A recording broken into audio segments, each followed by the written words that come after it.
Hello, everyone. Thanks for joining us today. Today, we are joined by Nir Bashan.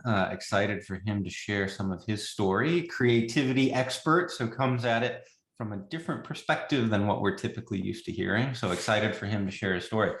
Nir, you mind introducing yourself, giving a little background to the audience? Yeah. Thanks for having me. My name is Nir Bashan. As he said, I do creativity. I'm a creativity expert. I help businesses become more creative. I work a lot in the financial sector, financial services sector, with different groups from the Mortgage Collaborative to different building associations and all kinds of financial services organizations like the IIA, the Internal Institute of Auditors, on really thinking beyond the analytics, right? I think y'all have the analytics in spades. You don't need somebody else to, show you how to look at that stuff and what to do with the numbers. But what I sort of project is is the missing link between why it is that we're not getting what we need done based on the analytics, and how to bridge that gap in terms of how to get a complete picture of what the analytics tell us. How does a creativity expert like yourself come into contact with an auditors association? Those don't seem to match, right? I Like, know, how did right? that engagement happen? Isn't it crazy? Yeah. So for me, it's really, I published a book called The Creator Mindset, which is a book on how to become more creative at work. McGraw-Hill released it, and we just actually got nominated top 100 nonfiction book of all time. How crazy is that? Top 100 nonfiction book of all time. And so this book is really about learning how to train a different portion of your mind in order to do better at work, and in order to realize the potential that every human being has. So this is really all about helping auditors and helping people in different financial services fields, and also other fields, how to sort of re-engage a portion of their mind that has been left to kind of wither out. I believe that we were all creative as children, all of us. And somewhere along the line, we just lost our touch of creativity. We started to become more and more analytical for a bunch of reasons. Why, right? There's schools and all kinds of reasons. And here we are, we're working professionals, entrepreneurs, or we're working in a organization, and we stop becoming creative. We just look at the analytics and we say, okay, these numbers will help drive our growth because that's what they say. And I say stuff like, the best analytics you can possibly provide for an organization, especially if you're in the financial department, you're a CFO or something like that, is a snapshot of something that happened in the past. At best, you're looking at something that happened in the past using a rear view mirror approach to try to get somewhere in the future. And so I say, let's stop that and let's really explore the creative thing that we all had as children and use that to propel our business forward. A lot of things bouncing in my head that we'll unpack as we go along. As we take that framework, right, the creativity mindset, the creator mindset, and we apply it, right, for us, it's all about once you reach that point of profitability, right? Didn't have to worry about roof over the head, food on the table. So I'm curious, how did that mindset influence how you looked at, your investments as you were coming into profitability and where you put your money, when you first did it, and, how has that changed to where you are now? It's a really good question. It's a really good question. What I do, my road has been really crash and burn, right? Some like great things and some horrible things have happened. And I think I've learned that the most important investment that we can make is into our resources, right? It literally, our staff and who we tend to hire or work with, our vendors, so on and so forth. I think that that's kind of the accumulation of 25 years of working having, I don't know, maybe 6 or 7 companies to date, having made, a lot on some companies and having made nothing and even losing on others. I think the the bottom line is how we treat our vendors, how we treat our employees, and how we build staff is the single most important investment that you need to make. Now, a lot of times it's not a financial investment, right? It's just an issue of taking time with an email and not just being an asshole about it, and taking time to even just greet somebody and say, hi, so and so.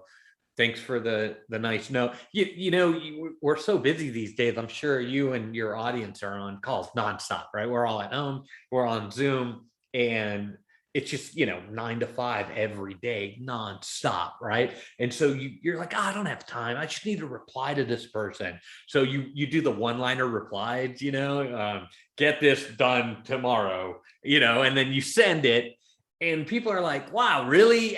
It's just, you lose an opportunity there to just greet somebody with some basic decency, right? And that is a creative thing, right? Analytically, you would say, Nir, just send the email, right? Because if you can gain 5 or 10 seconds over the full day, it adds up. You have 5 more minutes at the end of the day to do something great with it, right? And so I say, no, absolutely not. That's not what you need to do. You need to take your time to write a nice email back, even if it's get this proposal off to Ted by 3 o'clock. Hi, Mary, thanks for the nice note. Be genuine. It's an opportunity to engage. We're working remote now mainly. And although we're starting to see some stuff come back in person, it's really all about choosing how to invest in relationships and building those bonds that end up in the long term becoming more profitable for you. How do you identify which relationships or which people to invest in or put that, added effort in, right? Because some people end up not working out, right? Some people tend to be short timers and are using it to jump from one to another, right? And so what's your approach, or how do you identify in terms of who that team is or those partners, right? Is there something that you think through in terms of how you align with those people to make sure, right? Obviously, here's the analytical side, right? Like, hey, it's got to pay off in the future, right? But I'm sure there's something that you guys go through as well, and whether it's a feeling or something like that in terms of like, hey, this works and this makes sense, and yeah, I'm investing, and it's going to be better for everyone in the future. Yeah, definitely. And it's a really good question. I'm glad you asked. So I am, because I sort of combine the analytic and the creative together, you have to make some calls at some point, right? You can't just be, taking 20 minutes on every email. I get it.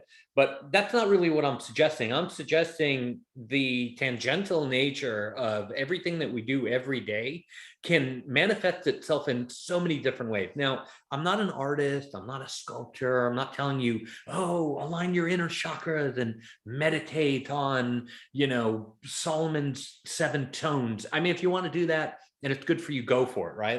I'm all about it if it's helping you.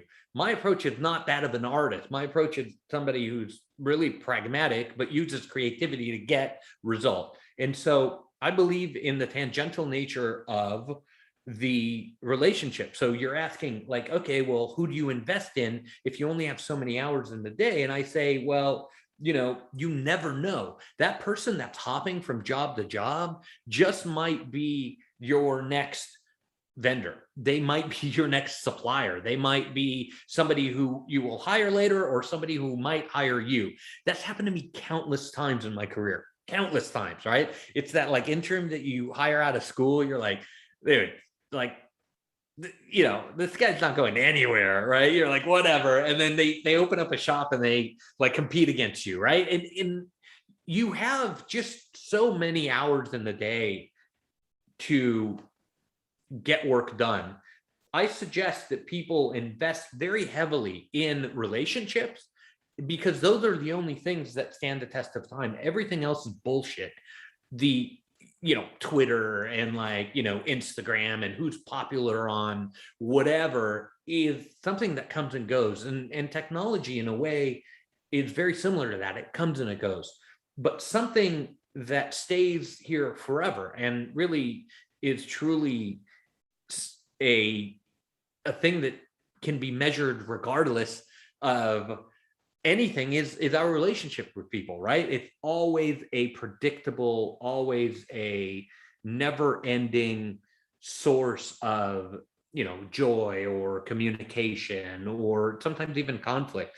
But when we take time to really invest in those things, those are the things that pay off in the long run. Now, I can't connect a one-to-one to you, but I will promise you that in the long term, just taking 10 extra seconds to say, hi, Mary, in the email, rather than get the proposal to Ted, comma, in your name. Some people don't even put their name, right? Because it's in their signature. Get the proposal to Ted, and then send, because your name's baked in. I don't know. I really suggest that you take time to find anything to just up the level of the relationship a little bit. And you might find that it won't be an immediate payback. And you know what? Forget immediate payback. If people are looking for get rich quick, schemes and all that stuff, I'm not your guy. So what are I'm some all about the long term? Yeah. So you mentioned investing in relationships. What are some of the things in your mind that contribute to that investment that are missed more often than not in today's society? So we've kind of talked about the email and being more thoughtful, right? Making points of connectivity there. What are those other areas that you see as, missing components that, we should be building that relationship on? So I talk a lot in the book about doing stuff in person as much as you can. And I know we're in the middle of a pandemic, or maybe hopefully the end of it now. And, people are a little gun shy about it. But the more that you can do in person, the better. I'm an advocate of real relationship, emotional exchanges, empathy, having somebody to sit down with and explain something when they don't understand it, or listening so that you can learn it. It's really all about the listening, increasing the listening and increasing the sense of curiosity that you have towards people. And when you invest in those things, they are investments that are always worthwhile. So I want to pull back a little bit, right? We talked about investing with people who are your employees. Mhm. How do you approach recruiting and hiring? And how does the creator mindset factor into, who you're bringing on? So I do a workshop on diversity, equity, and inclusion and belonging that is different than everybody else's, right? Everybody else's is about blame. Oh, I'm going to blame you because were born in a certain color of skin or something. And there's so much oppression going on.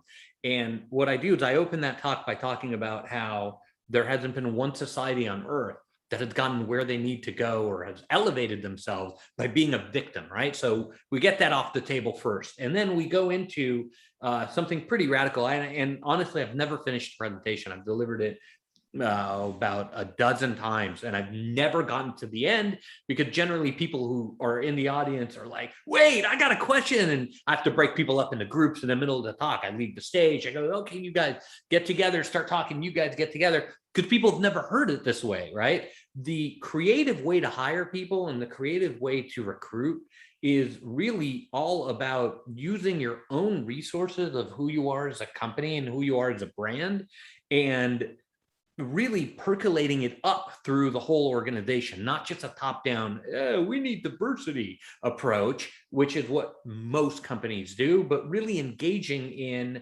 a particular creative approach. One of the things that people can do today, if they want to get more creative about hiring, is looking at the US military. We have one of the most incredible sources of staffing on earth. And we find that in the amazing people who come out of the military. They transition into civilian life, and a lot of times they can't find a job because their skills on their resume are tank mechanic and this kind of thing and that kind of thing. And you're like, I'm just looking for a PM at a software company, right? Like, how do I do that?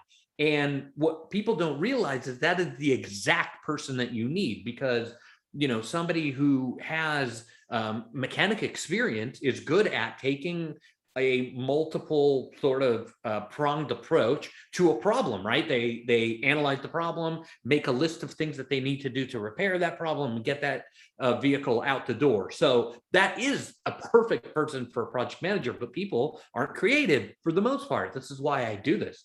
People go, well, Nir, if it doesn't say project manager and it doesn't have 3 years of experience at this software company and then 5 years at this place, then how can I expect them to hit the ground running? I'm not a school, Nir. I'm an employer. Why should I do that?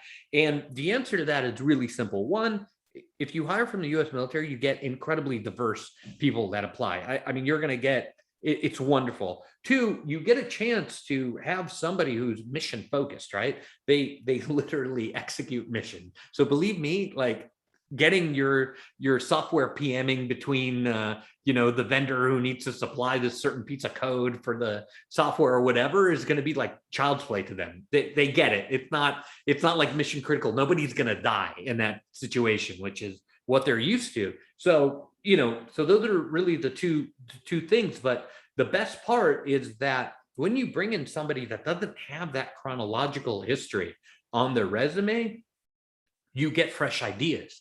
You get creativity from the get-go. So you're not training them. You're not like, oh, I'm not a school, I'm an employer. You don't get any of that. You get somebody who hits the ground running within a week or two of asking a lot of questions and stuff like that. You get them engaged, and then you get them saying to you, well, why are we doing it this way? Why are we approaching it that way? And you get the opportunity to go, yes, finally, somebody's looking at this in a different way. And it's not just me constantly, or, my staff or my leadership team constantly going after trying to reinvent the way that people do things. It's coming organically from the bottom up. So that's one way that you can use creativity to recruit and to hire. Almost like you got to change what you do to change the outcome. Weird. Yeah. Imagine that. Imagine that. As you were talking about investing in relationships, right? Creator mindset. Was there anything that was different for you as you were going through kind of the first part of the companies versus, when you made it, right? You mentioned some of the companies did really, really well. Was there anything that was different in terms of, how you allocated or where you invested for the companies that did really, really well versus when you were first starting up and reaching that point of profitability? Yeah. When I first started out, I did a lot of stupid things, right? I invested like heavily in marketing when I didn't need to invest in marketing, right? I made mistakes, a lot of mistakes. I would, spend money on things that just didn't really have a good ROI because I thought that these are the types of things that I should be doing because I read a book or, listened to a podcast and heard somebody I admire approach it in that way. And it kind of ruined it, right? Because I ended up spending a lot of time and money and effort on things that weren't really effective. So everybody's got to find their own rhythm, right? There's no manual for any of this stuff. If there were, I'd be a gajillionaire. I would publish it. Trust me, man. I'd put it out there. I'd say, hey, this is the recipe. Go follow it. There is no recipe. There is no one way to do it. Every company, every initiative, every project is completely different. And the way that you approach that project is inherent to your ability to create something, right? And we are all creative as children. We are all creative as adults, but we hide that creative side down because we're afraid that it might be, something too wacky or whatever. But when you are actually true to who you are as a person, who you are as a business, that creativity starts to come up. It really is that bubbling up of those thoughts and ideas that you have. And you go, no, I'm not going to do that. I need to do that. The more you squash those down, the more that this issue sort of comes up where you don't end up doing well. So really the difference between the investments that have done well and the investments that haven't is, I think, maturity in some way, and understanding that just because somebody else did it this way doesn't mean that I can do it this way, even though it's supposedly an identical path, right? And the third thing I would say is that you really have to listen to that voice that tells you, yeah, maybe I should do this. And you go, no way I'm going to do that. And the voice goes, well, it might be a really great thing to do. That's creativity coming out. That is how creativity comes out in 99% of people on earth. Listening to that gut, right? Your body tells you a lot of things, and we push it down a lot of times, but it makes perfect sense.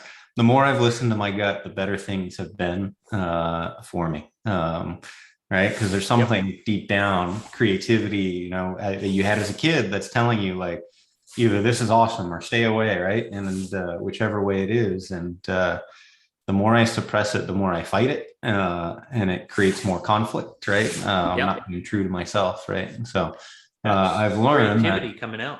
That little voice, that little gut, that is who your creative person is. Listen, we've done research and we've studied all over the world communication skills and creativity. And, babies are creative before they even develop language skills, right? Babies can take a Cheerio out of a bottle everywhere in the world, every culture from Africa to Asia, everywhere in the world, right about 4 months, 4.5 months, something like that, everywhere. Like it's amazing, and that's how we process the world, by solving it through creative means. We don't develop, if I shake it 6 times and flip it over 2 times, then, the 8th time will yield. Nobody thinks like that. They think creatively first, and then as adults, we've stifled that down. So it's time to start listening to that voice again. As we're wrapping up here, Nir, what's the best way for the audience to connect back with you? Sure. I'd love to hear from you guys. I got a website. It's my name, NIRBASHAN.com. Very easy to find. Just Google my name. There's not many Nir Bashans in the world. I think there's only 3 of them. So Google my name. I'm there. I publish with CEO World, with Real Leaders, a bunch of different magazines, and would love to hear from your audience. I'm very, very easy to get a hold of. Just send me an email. All of my stuff is on my website. Awesome. Appreciate the time today, Nir. Thanks, man.